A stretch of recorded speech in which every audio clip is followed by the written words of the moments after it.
और आज चर्चा का जो विषय है शिव सूत्र पे आधारित अद्वैत अनुभूति और विद्या का संहार। विद्या संहार कहने का तात्पर्य क्या है और इस विद्या संहार का अद्वैत अनुभूति से क्या संबंध बनता है, तो इस विषय पे हम चर्चा आज करेंगे। यहाँ विद्या संहार कहने का क्या अर्थ है और अद्वैत अनुभूति का क्या अर्थ है। विद्या संहार और अद्वैत अनुभूति, जी हाँ, यही दो मुख्य विषय है और दोनों कैसे संबंधित है हम इसे समझने का प्रयास करेंगे। विद्या संहार कहने का तात्पर्य है विद्या का संहार। अब विद्या शिव सूत्र के अनुसार दो प्रकार की विद्या की चर्चा की गई है, विशिष्ट और अविशिष्ट, शुद्ध और अशुद्ध विद्या। इंद्रिय जनित विद्या, जो इंद्रियों से जो हम ज्ञान प्राप्त करते हैं उसे अशुद्ध विद्या माना गया है। लेकिन जब इंद्रियों की गति अंतर्मुखी हो जाए, मन बुद्धि उस आत्मा की ओर गमन करने लगे, उनकी दिशा आत्मा की ओर हो जाए, तो विद्या भी प्रकट होती है। लेकिन विद्या, अविद्या या अशुद्ध विद्या या शुद्ध विद्या, ये सारी चीजें एक बाधा मात्र ही है ब्रह्म अनुभूति में, अद्वैत अनुभूति में। शिव तत्व के ज्ञान में वो सब बाधा मात्र ही हमारे सामने आते हैं। इसीलिए जब तक अद्वैत अनुभूति ना प्राप्त हो जाए तब तक विद्या संहार नहीं होता। हम विद्या के ही कल्प और विकल्प में उलझे रहते हैं। तो यहाँ विद्या संहार कहने का तात्पर्य है, जैसा कि पिछले व्याख्यानों में हमने श्रवण किया, शरीरम हविहि ज्ञानम अन्नम। ज्ञानम अन्नम अर्थात शरीर को हवि बनाकर, शरीर को समिधा बनाकर ज्ञान यज्ञ में भस्म करना, स्वाहा कर देना। वैसे ही ज्ञानम अन्नम, और उस हवन का जो अन्न है वो स्वयं ज्ञान है। वह ज्ञान जलकर भस्म होकर, वह ज्ञान जलकर भस्म होकर सत्य ज्ञान, अध्यात्म ज्ञान, अद्वैत ज्ञान का रूप धारण कर लेता है। तो यह अद्वैत ज्ञान क्या है? ब्रह्म का बोध का रूप धारण करता है। लेकिन जो विद्या है, जो भी विद्या बुद्धि के आधार पर प्राप्त होती है, इंद्रियों और बुद्धि के आधार पर, वह सब ही इस अद्वैत अनुभूति में बाधा है। तो शरीरम हविहि और ज्ञानम अन्नम कहने का जो अर्थ है वह 10वें और शाक्त उपाय, शिव सूत्र के अंतर्गत जो शाक्त उपाय है उसका यह आखिरी सूत्र है। उसका यह आखिरी सूत्र है, शाक्त उपाय और शिव सूत्र के अंतर्गत। तो इसका तात्पर्य है कि जैसे शरीर हविहि लिखा गया, शरीरम हविहि ज्ञानम अन्नम, वैसे ही अविद्या विद्या के संहार की बात कही जा रही है। और सूत्र क्या कहता है? सूत्र कहता है विद्या संहारे तदुत्त स्वप्न दर्शनम। जब तक विद्या का संहार नहीं होगा तब तक स्वप्न दर्शन रहेगा। स्वप्न दर्शन मतलब वैकल्पिक दर्शन। इंद्रिय जनित जो अनुभूतियां हैं, यह संसार भी स्वप्न के समान ही अनुभवगम्य है। लेकिन जागृत अवस्था में हम इसमें ज्यादा सचेत रहते हैं, इसलिए हमें ये ऐसा भान होता है कि इंद्रियों के माध्यम से ये सब सारी चीजें प्रकट हो रही हैं। तो जो भी विद्या का विषय है, जब तक विद्या का संहार नहीं होता तब तक स्वप्न दर्शन चलता रहता है, अर्थात संसार की माया का दर्शन चलता रहता है। गो गोचर जहां लगमन जाई, सो सब माया जानहु भाई। गो गोचर जहां लगमन जाई, जहां जहां इंद्रियां हमारी जाती हैं वहां वहां सब माया ही है। ऐसे बताया गया। तो इंद्रियों से जनित जो भी ज्ञान है वो विद्या अविद्या की श्रेणी में आता है, और जब तक ऐसी विद्याएं हैं और उनका संहार जब तक नहीं हो जाता है तब तक अद्वैत अनुभूति संभव नहीं होती। इसी को समझाने की यहाँ पर बात चल रही है। इसीलिए कहा गया यदा परम अद्वैतानुभव रूपाया विद्याया अनुत्थानम भवति तदा भेदनिष्ठस्य स्वप्नस्य दर्शनम भवति अतएव योगी विद्यायाम सर्वदा अवहितो भवति। जब तक परम अद्वैत अनुभव रूप विद्या का उदय नहीं हो जाता, जब तक विशिष्ट विद्या का उदय नहीं होता, परम अद्वैत रूप अद्वैत अनुभव का जो विद्या है वो जब तक प्रकट नहीं हो जाता, तब तक भेदनिष्ठ स्वप्न अर्थात विकल्प का दर्शन होता रहेगा। इसलिए योगी विद्या के अवधान अर्थात विचार में ही सदा मग्न रहते हैं। वो ब्रह्म विद्या की ओर ही अग्रसर रहते हैं, वो अद्वैत को ही समझने में लगे रहते हैं। और यह जो विद्या है, जो बाह्य विद्या है, इंद्रिय और बुद्धि से संकलन जिस विद्या का हुआ है, संचय जिस विद्या का हुआ है, वह बाधा मात्र है। इसलिए उसका संहार, विद्या संहार जब तक नहीं होगा तब तक स्वप्न दर्शन चलता रहेगा। इसी सूत्र का कहने का अर्थ है कि जब तक विद्या संहार नहीं होगा तब तक स्वप्न दर्शन, विकल्प का दर्शन, सविकल्प की अवस्था बनी रहेगी। अभी कल ही किसी ने पूछा था कि सविकल्प समाधि और निर्विकल्प समाधि में अंतर बताइए। तो सविकल्प मतलब विकल्प के संग, विकल्प के साथ, विकल्प का दर्शन चलता रहेगा। जीव जो है वो सविकल्प बना रहेगा, निर्विकल्प नहीं हो पाएगा जब तक विद्या का साम्राज्य बना है, क्योंकि सारे विकल्प विद्या का आधार लेकर ही बनते हैं। सारे विकल्प विद्या का आधार लेकर ही अस्तित्व में आते हैं। इसलिए विद्या संहार, विद्या संहारे लिखा गया कि जब तक विद्या का संहार नहीं होगा तब तक स्वप्न दर्शन बना रहेगा, तब तक विकल्प दर्शन बना रहेगा, तब तक माया का दर्शन बना रहेगा। कहने का तात्पर्य यह है, फिर जाकर अद्वैत अनुभूति होगी। तो अब यह भी प्रश्न बनता है कि ऐसा क्यों है कि विद्या संहार के बाद ही अद्वैत अनुभूति होगी? ऐसा क्यों है कि इंद्रिय जनित जो विद्या है, इंद्रिय मन और बुद्धि से जनित जो विद्या प्रकट हो रही है, जिसका अनुभव हमें हो रहा है, वह जो विद्या है वह अद्वैत अनुभूति में बाधक क्यों है? क्योंकि संसार की जो पंच ज्ञानेंद्रियों से अनुभव गम में आने वाली यह जो विद्या है, यह जो अविद्या है या माया है, वह सब असत्य है, मिथ्या है।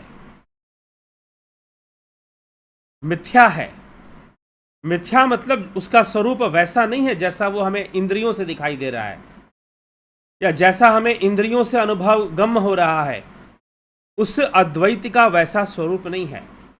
वह तो विकल्प से परे, वह तो निर्विकल्प भावातीत तत्व है जो हमारे इमोशंस और फीलिंग से कोई संबंध नहीं रखता।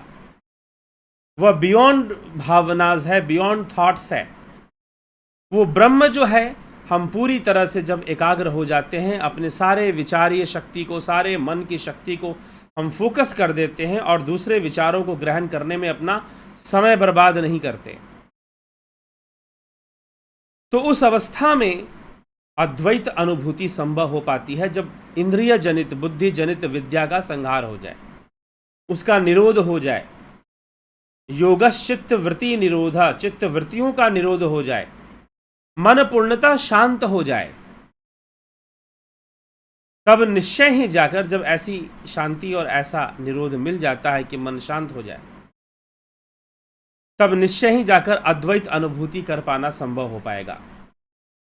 नहीं तो विद्या के चक्कर में और बहुत सारी इंद्रिय अनुभूतियों और बुद्धियों के चक्कर में हम संसार को भी स्वप्न के मानिंद ही देखते रहते हैं, संसार को भी स्वप्न की भांति मोहित होकर हम देखते रहते हैं। लेकिन जब विद्या का संहार कर कर जब ब्रह्म विद्या प्रकट होती है तो वह हमें अद्वैत का ज्ञान करा देती है, अद्वैत की ओर हमें ले जाती है, अद्वैत की साधना हमसे करवाती है।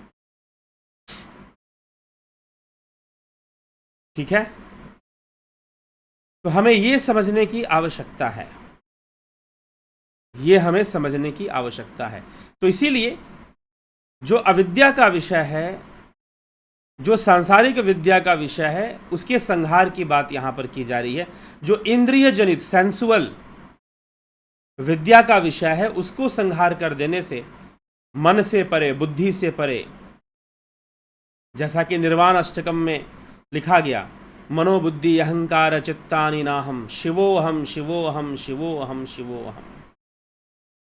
मन से परे, बुद्धि से परे, अहंकार से परे, चित्त से परे, मनोबुद्धि अहंकार चित्तानि नाहम, ना मैं मन, ना मैं बुद्धि, ना अहंकार, ना चित्त। इन्हीं से तो विद्या का संकलन होता है। लेकिन इन सबसे परे जो ब्रह्म है वह भावातीत, वह अहंकार से परे, उसका अनुभव मुझे हो जाता है।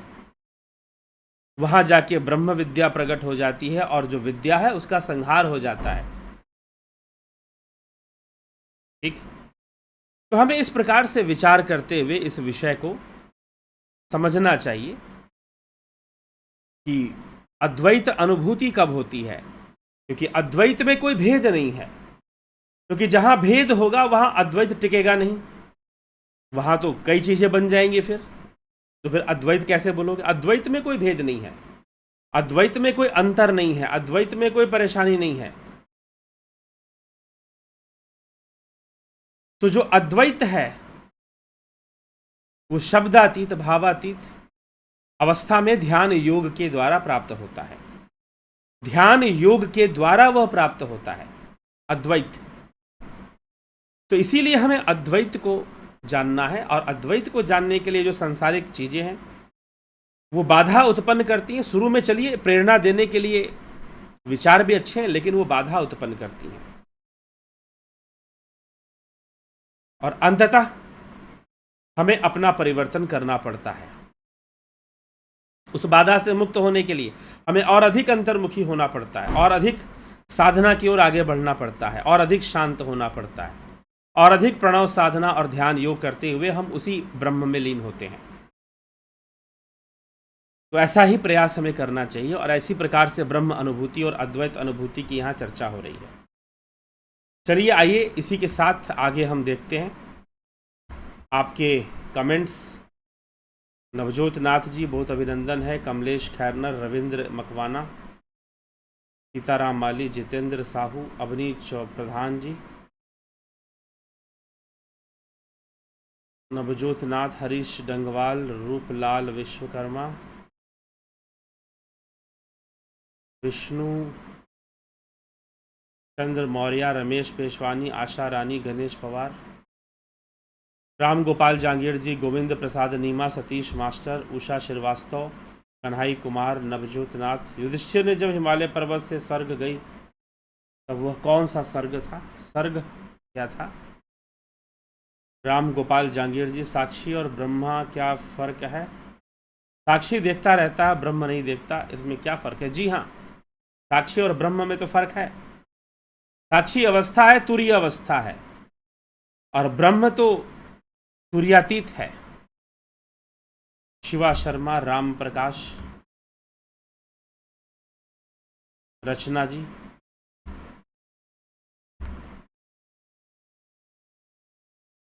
एके त्यागी जी, रतन सिंह जी, विनोद कुमार सूद, ब्रह्मपाल कुमार, अमन कक्कर, राम लखन राजपूत, अशोक रावल, विनोद कुमार शर्मा,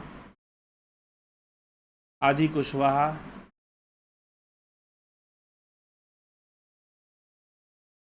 क्या सांख्य योग पुरुष प्रकृति ड्युअलिटी के अंडर है या नॉन ड्युअलिटी के अंदर है? सांख्य योग जो है वो पुरुष प्रकृति के संयोग से सृष्टि की चर्चा करते हुए अंततः वह ड्युअलिटी की चर्चा करते हुए अंत में नॉन ड्युअलिटी की चर्चा कर देता है कि एकमात्र पुरुष ही है। ठीक, ऐसे है। हाँ, लेकिन जो कंप्लीट डिस्कशन चलता है वो कहीं ना कहीं ड्युअलिटी के अंदर में ही चलता है, क्योंकि संसार द्वैत है। यह भावनात्मक जगत को सबने द्वैत माना है, अद्वैत इससे परे है। यह संपूर्ण जो सेंसुअल वर्ल्ड है वो ड्युअल में ही है, ड्युअलिटी के अंदर ही आएगा। इसलिए प्रकृति की जब चर्चा होगी तो ड्युअलिटी के अंदर होती है। ड्युअलिटी एंड ट्रिनिटी भी आता है। ट्रिनिटी मतलब त्रैतवाद, रजोगुण, तमोगुण, सतोगुण, इन्हीं से सारा संसार अस्तित्व में आ रहा है, तो इनकी ट्रिनिटी भी चलती है। फिर नीति सिन्हा जी, आदि कुशवाहा जी। यदि आत्मा शुद्ध है, ज्ञान स्वरूप है और उसमें अविद्या कहाँ से प्रकट हो गया, कहाँ कब बताया गया कि आत्मा में अविद्या प्रकट हो गया? अविद्या तो मन में है, बुद्धि में है, चित्त में है, आत्मा में कहाँ हुआ? जगत नारायण जी, वीरेंद्र मिश्रा जी, रचना जी। क्या निर्जला एकादशी है और इस दिन अन्न जल नहीं लिया जाता है? गंगा दशहरा बताते हैं आज।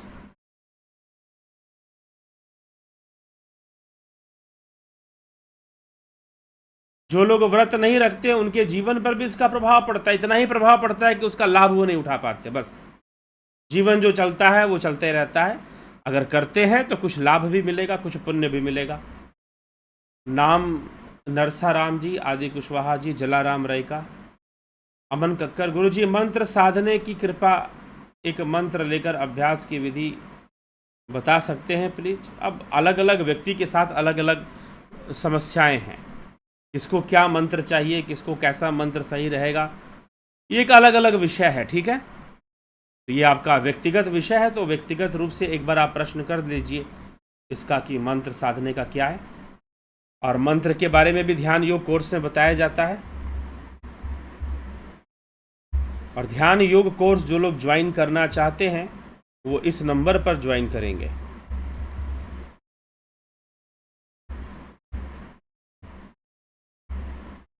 तो ध्यान योग कोर्स से ही यह मंत्र जाप का विषय भी स्पष्ट होता है। ठीक है, फिर तो 14 जून से ये कोर्स शुरू हो रहा है, प्राकृतिक चिकित्सा, नेचुरोपैथी और ध्यान योग कोर्स, ऑनलाइन मेडिटेशन कोर्स है ये। यदि आप इसको ज्वाइन करना चाहते तो जल्द से जल्द ज्वाइन कर लीजिए। आज 9 तारीख हो गया है, 14 तारीख से कोर्स शुरू हो जाएगा और ज्वाइन कर लीजिए। उसके जो भी लिस्ट हैं वो तैयार होनी शुरू हो गई, क्योंकि लोगों ने ज्वाइन करना शुरू कर दिया। तो आप अगर नहीं ज्वाइन किए हैं तो ज़रूर ज्वाइन कर लीजिए, अगर करना चाहते हैं तो यह सब विषय हम समझे थोड़ा सा और हमारे लिए सरल होगा। चलिए, इसी के साथ आज अभी विराम देते हैं। कल फिर मिलते हैं लाइव चर्चा में 9 बजे।